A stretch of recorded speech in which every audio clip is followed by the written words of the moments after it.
రాధాకృష్ణ గారు నా వ్యాఖ్యలపై స్పందించినందుకు ధన్యవాదాలు. భుజాలు తడుముకుని నేరాన్ని అంగీకరిస్తూ ముందుకు వచ్చినందుకు మరొకసారి ధన్యవాదాలు. కాకపోతే అది చాలా బేలగా ఉంది, చాలా గందరగోళంగా కూడా ఉంది. దొరికిపోయిన నేరస్తుడి తత్తరపాటు అందులో కనిపిస్తుంది. ఎంత పెద్ద నేరస్తుడైనా పోలీసులకు దొరికినప్పుడు ఇలాగే గందరగోళానికి గురవుతాడు.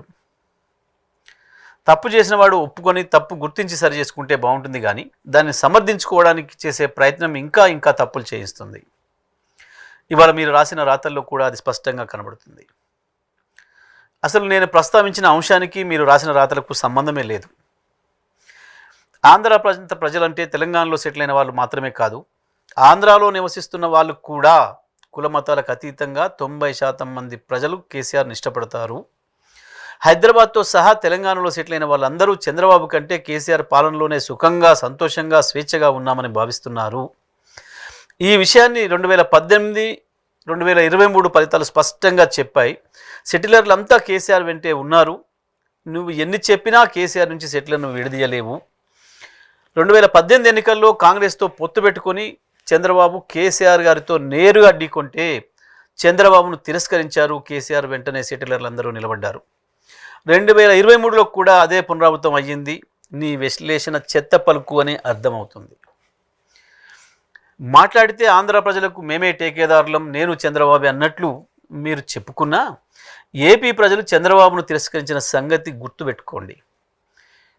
కానీ ఆంధ్రప్రదేశ్కు చెందిన ఒక వర్గం వారు కొద్ది మంది మొదటి నుండి తెలంగాణను వ్యతిరేకించే వాళ్ళు ఇక్కడ కొన్ని స్లాటర్ హౌజులు పెట్టి నడుపుతున్నారు. అడుగడుగునా మా నాయకులను కించపరిచే విధంగా, మా నాయకుల వ్యక్తిత్వాలను హననం చేసే విధంగా ప్రవర్తిస్తున్నారు.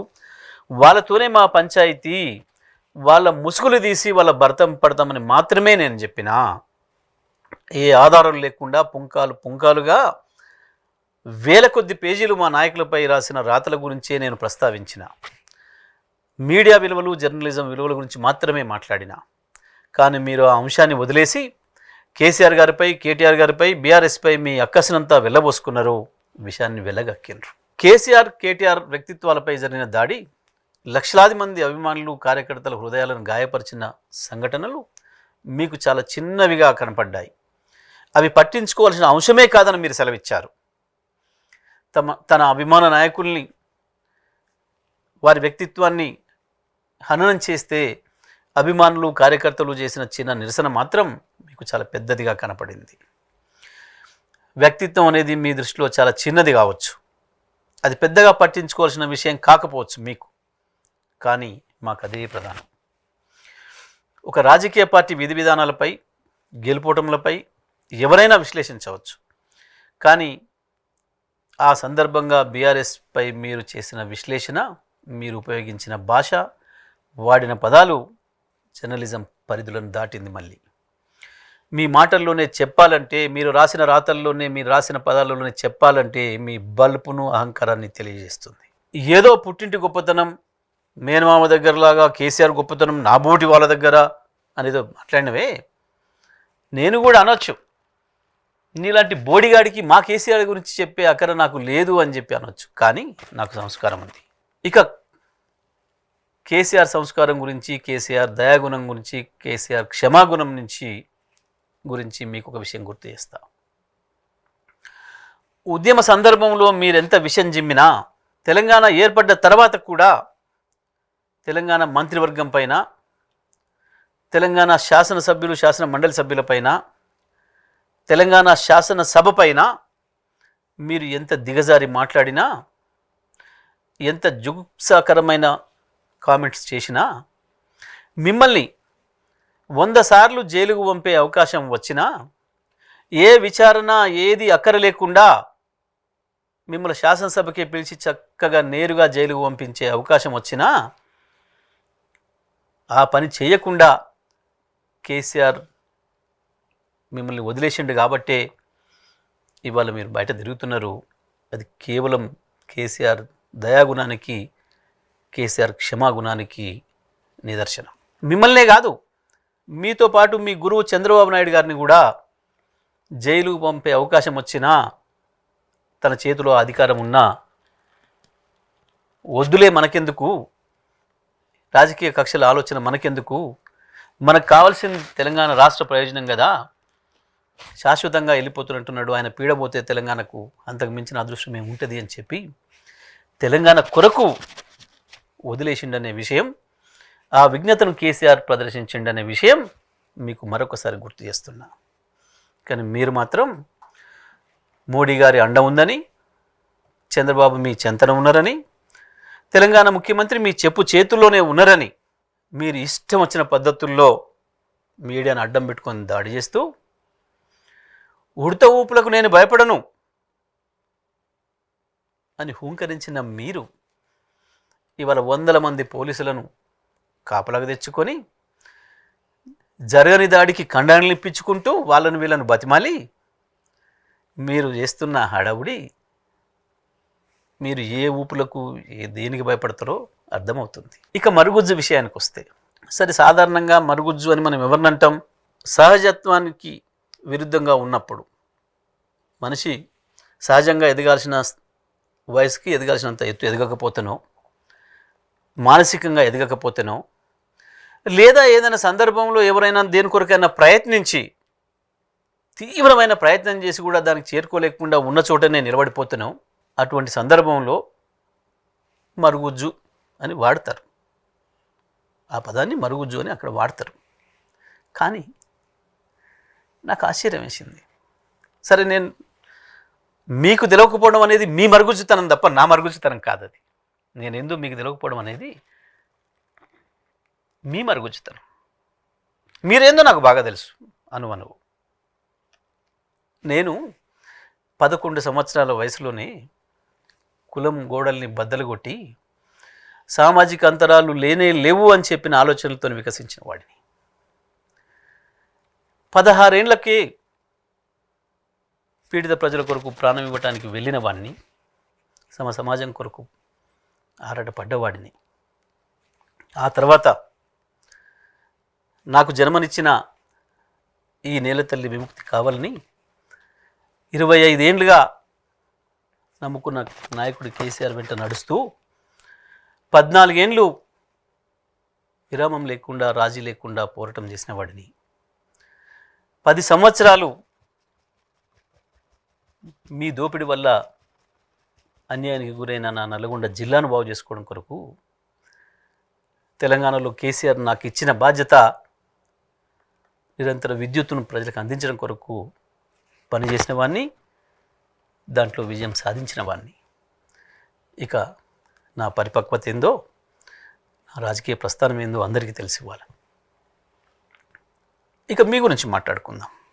మీరు రాసిన పోలిక, పాపం తల్లిదండ్రుల సహకారంతో తల్లిదండ్రులు పంపిస్తే అది ఏ రాష్ట్రానికైనా ఏ దేశానికైనా వెళ్ళి చదువుకునే, పాఠశాలకు వెళ్ళి చదువుకునే పిల్లలకు బతుకుదెరువు కొరకు వచ్చి ఇక్కడ దోపిడీ ప్రారంభించి అనేక రకాలుగా అధికారాన్ని చేతులకు తీసుకొని మేమే శాసిస్తామన్న మీలాంటి దోపిడీదారులకు పోలిక పెట్టి చెప్పిన మీ జ్ఞానం ఎంత మరుగుజ్జో అర్థమవుతుంది. ఇక రామోజీ గారితో పోల్చుకొని, వారితో పోటీపడి వారికంటే నేనేం తక్కువ అని అనుకొని మీకు మీరే ఊహించుకొని మీ స్వీయ మానసిక ధోరణిలో కనీసం వారు ఉన్నప్పుడు ఆ పీఠం నాకు దక్కలేదు, వారు పోయిన తర్వాతనైనా ఆ పీఠంలో కూర్చుందామని చెప్పి ప్రయత్నం చేస్తుంటే అది చేరుకోకముందే ఇంకెవరో ఇప్పుడే ఓనమాలు, జర్నలిజంలో ఓనమాలు మొదలుపెట్టిన వాడోడో నాకు పోటీకి వచ్చిండు, నా మీద జరగాల్సిన దాడి వాడి మీద జరిగి ప్రచారం అంతా వణికిపోతుంది అన్న భయంతో లేని దాడిని సృష్టించుకొని పోలీసులు పిలిపించుకొని అడిగి మరీ కండలు ఇప్పించుకొని మీరు చేస్తున్న హంగామా మీ మరుగుజ్జు స్థాయిని తెలియజేస్తూ ఉంది. నువ్వు అనుకున్న చోటికి చేరుకోలేక అక్కడే నిలబడిపోయినవే, అది మరుగుజ్జుతనం. ఇక మీడియా, నేనేమైనా చేస్తా, నేనేమైనా చేసి మిమ్మల్ని బదనాం చేస్తా, మీ పైన మట్టి పోస్తా, మీ పైన రంగులు పోస్తా, మీ పైన బురద పోస్తా అని చెప్పి భయపెట్టించి బ్లాక్మెయిల్ చేసి మీ వీడియోలకు పిలిపించుకుంటున్నా